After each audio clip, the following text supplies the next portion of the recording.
हथियारों और सैन्य उपकरणों की जो प्रदर्शनी आपने अभी देखी वो डिफेंस सेक्टर में आत्मनिर्भर होते भारत की सिर्फ एक झलक भर है।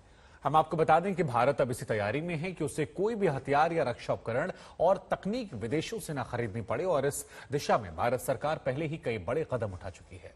मसलन करीब 70% रक्षा उपकरणों का स्वदेशीकरण किया जा चुका है। पिछले 2 वर्षों में भारतीय रक्षा कंपनियों का उत्पादन 79,071 करोड़ रुपए से बढ़ाकर 84,643 करोड़ रुपए हो गया है। वित्त वर्ष 2021-22 में भारतीय सेना ने स्वदेशी कंपनियों के साथ 40,000 करोड़ रुपए के कॉन्ट्रैक्ट साइन किए हैं और इस बार के सैन्य बजट में नए सैन्य उपकरण खरीदने के लिए 1,52,000 रुपए का प्रावधान है। इसमें से 68% बजट जो है वो स्वदेशी कंपनियों से सैन्य खरीदारी के लिए तय किया गया है। उधर केंद्र सरकार भारत की तीनों सेनाओं को विदेशी हथियारों से मुक्त करवाना चाहती है और यही वजह है कि स्वदेशी हथियारों के निर्माण पर पूरा जोर भारत सरकार लगा रही है। हम आपको बता दें कि सेना में आत्मनिर्भर भारत की मुहिम के तहत जून 2014 से लेकर दिसंबर 2019 तक भारतीय डिफेंस इंडस्ट्री को 180 कॉन्ट्रैक्ट दिए गए थे और इसमें कुल कीमत जो थी वो 198 करोड़ रुपए है।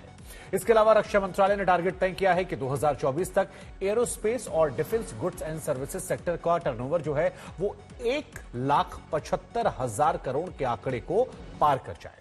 इस लक्ष्य को हासिल करने के लिए केंद्र सरकार ने डिफेंस प्रोजेक्ट को 3 श्रेणियों में बांट दिया है। पहला जो है वो है मेक वन प्रोजेक्ट। इसके तहत 90% फंडिंग जो है वो सरकार की जाएगी। जो दूसरा है वो है मेक टू प्रोजेक्ट। इसमें सरकारी फंडिंग तो नहीं होगी लेकिन इसमें सैन्य उपकरण और सिस्टम के प्रोटोटाइप विकसित करने जैसे प्रोजेक्ट को शामिल किया गया है। और तीसरा जो है मेक 3 प्रोजेक्ट, इसमें जिन भारतीय कंपनियां विदेशी मैन्युफैक्चरर्स के साथ पार्टनरशिप कर रही हैं उनका उत्पादों का वो यहां निर्माण करेंगी। आसान शब्दों में कहें तो भविष्य में तीनों सेनाओं को देश में बने राइफल्स, टैंक्स, मिसाइलें, हेलीकॉप्टर, यूएवी, ड्रोन्स आदि आदि जितने भी सामान होते हैं रक्षा से जुड़े वो सारे मिलते रहेंगे।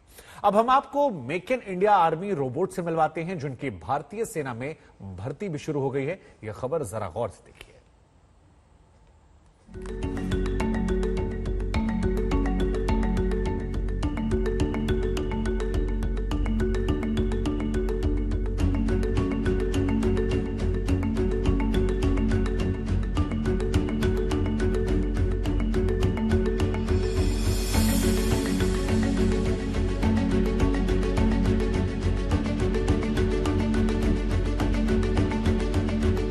की आवश्यकता हो सकती है, क्या भारतीय सेना में रोबोट्स का इस्तेमाल हो सकता है और किस प्रकार हो सकता है।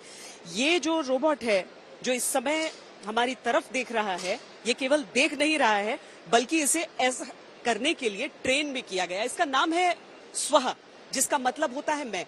वो जो एक सूट पहने हुए हैं, अगर आप सब स्ट्रेट खड़े हो जाएं, ये एक होलो सूट कहलाता है और इसके जरिए जो चीजें वो करते हैं वो इसे उसी तरह की चीजें करने के लिए धीरे धीरे ट्रेन किया जाता है। बहुत सारे अवार्ड्स मिल चुके हैं आपको, भारतीय सेना की तरफ से भी अवार्ड मिला है और स्टार्टअप के तौर पर देश में भी।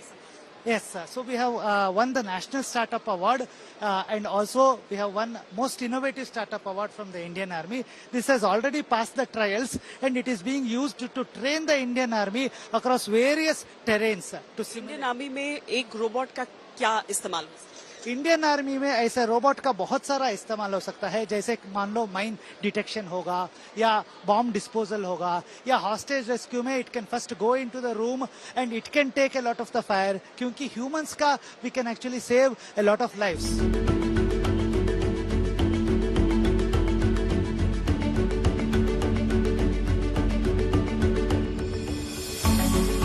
जिस तरह से वो कर रहे हैं वो उस सूट के जरिए यहाँ पर स्वह सीख रहा है इसे, और ये भी आत्मनिर्भर बन रहा है वो। एब्सोल्युटली। तो इस तरह के रोबोट्स क्या आधुनिक युद्ध में एक गेम चेंजर साबित हो सकते हैं? भारतीय सेना ने आत्मनिर्भरता के लिहाज से उस ओर अपना कदम उठा दिया। कैमरा पर्सन सैयद मोहसिन के साथ श्वेता सिंह, उधमपुर, आज तक।